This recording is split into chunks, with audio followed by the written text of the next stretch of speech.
আজকেও আমরা নিফটির মধ্যে একটা ভালো র্যালি দেখেছি। নিফটি ওপরের দিকে 24,573 পর্যন্ত হাই তৈরি করেছিল এবং ব্যাংক নিফটির মধ্যেও আমরা যেটা হাই দেখতে পেয়েছি সেটা হচ্ছে 53,387। তো নিফটি ব্যাংক নিফটি নিয়ে আলোচনা করব, এর সাথে সাথেই ব্যাংকিং কতগুলো স্টক নিয়েও আলোচনা করব।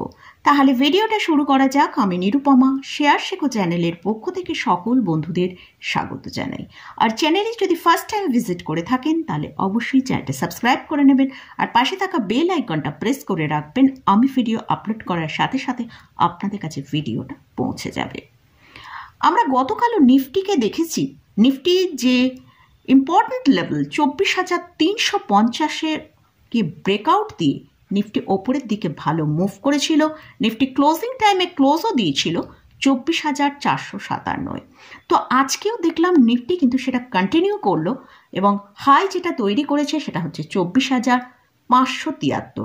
সেখান থেকে নিফটির মধ্যে একটা সেলিং প্রেশার এসেছিল এবং সেখানে নিফটি কিন্তু তার যে স্ট্রং সাপোর্টের জায়গা 24,350 সেটাকে মেনটেন করেই ওপরের দিকে ক্লোজিং দিয়েছে। নিফটি লো যেটা তৈরি করেছে আজকে 24,366 আর ক্লোজিং টাইমে ক্লোজ দিয়েছে 24,467-তে। তো নিফটি কিন্তু এখন বেশ ভালো বুলিশ মোডে রয়েছে। তো নিফটির জন্য যে স্ট্রং সাপোর্ট এরিয়াটা আছে সেটা হচ্ছে 24,275 থেকে 24,350। অবশ্যই এটা ক্লোজিং বেসিসে যদি এই সাপোর্টটা মেনটেন করতে পারে তাহলে নিফটি ওপরের দিকে 24,900 থেকে 25,000 পর্যন্ত আগামী দিনে মুভ করতে পারে।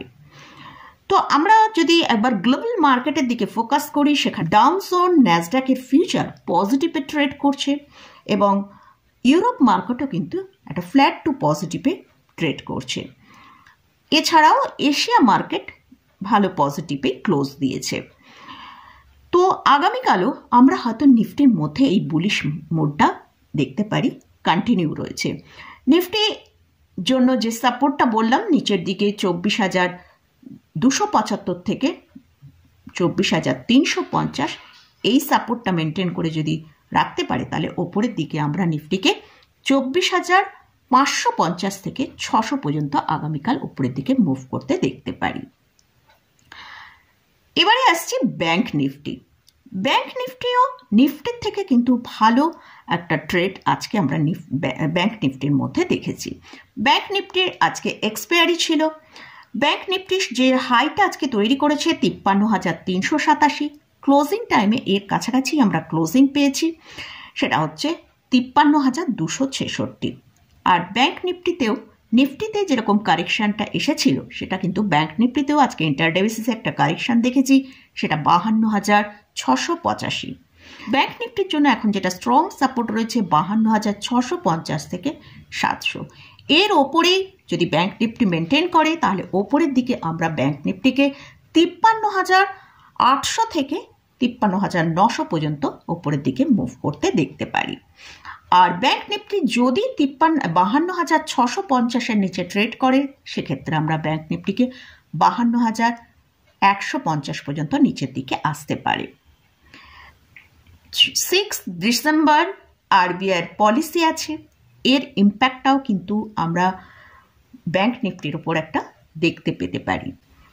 তো মোটামুটি এটা গেল নিফটি এবং ব্যাংক নিফটি নিয়ে আলোচনা করলাম। আজকে এই যে নিফটি এবং ব্যাংক নিফটিতে এতটা ভালো মুভ এসছে, এর জন্য কিন্তু দুটো স্টক, লার্জ ক্যাপ ক্যাটাগরির যেসব স্টক, সেই স্টকের মধ্যে কিন্তু তাদের পার্টিসিপেটের জন্যই কিন্তু নিফটি এবং ব্যাংক নিফটিতে আমরা একটা ভালো মুভ দেখতে পেয়েছি।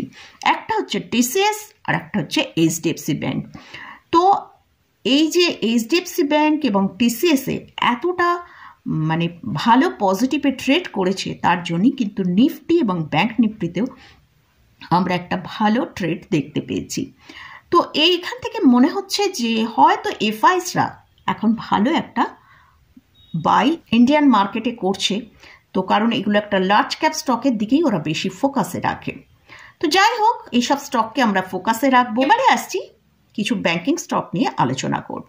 তার মধ্যে ফার্স্ট যে স্টকটা নিয়ে আলোচনা করছি সেটা হচ্ছে এইচডিএফসি ব্যাংক। ব্যাংক নিফটির যে এতটা র্যালি দিয়েছে এখানে কিন্তু এইচডিএফসি ব্যাংকের একটা বড় ভূমিকা রয়েছে। আমরা আজকে এইচডিএফসি ব্যাংক প্রায় 2% মতন র্যালি দিয়েছে। তো লাস্ট 5 ডেজে যদি দেখি এইচডিএফসি ব্যাংক প্রায় 1.82% মতন র্যালি দিয়েছে, কারণ এইচডিএফসি ব্যাংক অনেকটা হাইতে চলছিল, সেখান থেকে নিচের দিকে এসে আবার ওপরের দিকে মুভ করেছে। তো আমরা যদি এইচডিএফসি ব্যাংকের চার্টটা একবার দেখি, সেখানে আমরা দেখতে পাচ্ছি জুন এবং সেপ্টেম্বর এই দুটো টাইমে কিন্তু অ্যাটেম্প করেছিল 1790 পয়েন্ট যেটা রয়েছে সেটাকে পার করার জন্য, সেখানে ব্রেকআউট দেওয়ার জন্য, কিন্তু আমরা দেখেছি সেখানে ব্রেকআউট দিয়ে সাস্টেন করতে পারেনি, স্টকটা নিচের দিকে চলে আসে। কিন্তু আমরা 25শে নভেম্বর দেখতে পাচ্ছি যে হিউজ ভলিউমে এইচডিএফসি ব্যাংক তার যে 1790 যে একটা স্ট্রং সাপোর্ট জোন ছিল সেটাকে ব্রেকআউট দিয়ে সাস্টেন করেছে, এবং দেখলাম আজকে এইচডিএফসি ব্যাংকের মধ্যে একটা লাইফ টাইম হাই তৈরি করেছে, যেটা হচ্ছে 1865 টাকা। এখনো পর্যন্ত এই এইচডিএফসি ব্যাংকের সর্বোচ্চ হাই, নতুন যে হাইটা তৈরি করেছে সেটা 1865 টাকা। ক্লোজিং টাইমে আমরা ক্লোজ পেয়েছি 1856 টাকা। এই স্টকটা ওপরের দিকে আগামী দিনে আমরা 2000 থেকে 2200 টাকা পর্যন্ত মুভ এখানে দেখতে পারি, কারণ স্টকটার মধ্যে সবে ব্রেকআউট এসছে। তবে এই 2022 বা 2200 টাকা এখানে পৌঁছাতে কিন্তু স্টকটার বেশ কিছুটা সময় লাগতে পারে, হয়তো আরও কয়েকটা মাস কিন্তু সময় লাগতে পারে।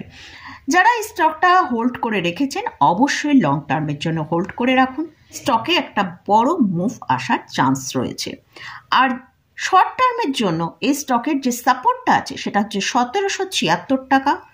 এই সাপোর্টটা যদি মেনটেন করতে পারে তাহলে ওপরের দিকে আমরা শর্ট টার্মে 1890 থেকে 1900 টাকা পর্যন্ত মুভ করতে দেখতে পারি। নেক্সট যে স্টকটা নিয়ে আলোচনা করছি সেটা হচ্ছে স্টেট ব্যাংক অফ ইন্ডিয়া। এই স্টকের কারেন্ট প্রাইস চলছে 858 টাকা। এই স্টকটার মধ্যেও আজকে কিন্তু খুব ভালো র্যালি এসেছে, এবং এই যে ব্যাংক নিফটি এতটা ভালো পারফর্ম করেছে সেখানে কিন্তু পিএসইউ ব্যাংকের মধ্যে স্টেট ব্যাংকের কিন্তু একটা বড় ভূমিকা রয়েছে। স্টকটাও লাস্ট 5 ডেজে 2.66% র্যালি দিয়েছে। তো এই স্টকটাও কিন্তু একটা ভালো ওপরের দিকে মুভ করতে পারে, কারণ স্টকটা এখন তার 13 এবং 21 ডেজ মুভিং অ্যাভারেজের ওপর ট্রেড করছে। তো স্টকের জন্য এখন যে সাপোর্টটা রয়েছে 836 টাকা একটা স্ট্রং সাপোর্ট রয়েছে। যদি এই সাপোর্টটা মেনটেন করতে পারে তাহলে স্টকটা কিন্তু ওপরের দিকে 890 থেকে 900 টাকা পর্যন্ত মুভ করতে পারে। তার ইম্পর্টেন্ট যে লেভেল 850 তার ওপরে ক্লোজিং দিয়েছে, সেটাও আমরা দেখতে পাচ্ছি 858 টাকায় ক্লোজিং দিয়েছে। নেক্সট আসছি পিএসইউ ব্যাংক বেস। আমরা পিএসইউ ব্যাংকগুলোকে যদি দেখি সেখানে কিন্তু প্রত্যেকটা ব্যাংকের মধ্যে ভালো একটা র্যালি এসছে, সেটা স্টেট ব্যাংক অফ ইন্ডিয়া হোক, Bank of Baroda, PNB, Canara bank, প্রত্যেকটা ব্যাংকের মধ্যে ভালো র্যালি। তো এর জন্য আমরা পিএসইউ ব্যাংক বিজে দেখছি খুব ভালো বাই এসছে। তো কারেন্ট প্রাইস চলছে 79.35।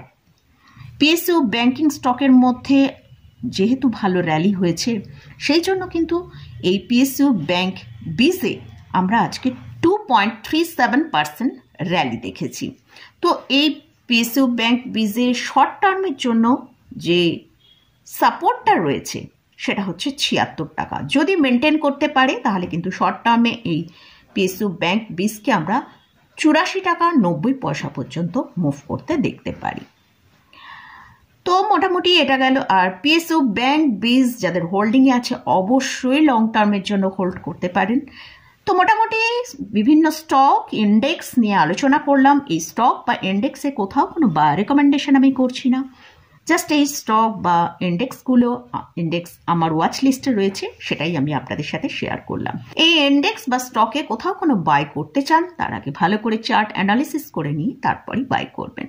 মোটামুটি আজকের মতন ভিডিওটা এখানেই শেষ করছি। তো ভিডিওটা যদি ভালো লাগে অবশ্যই লাইক করবেন, শেয়ার করবেন, সাবস্ক্রাইব করবেন। ধন্যবাদ।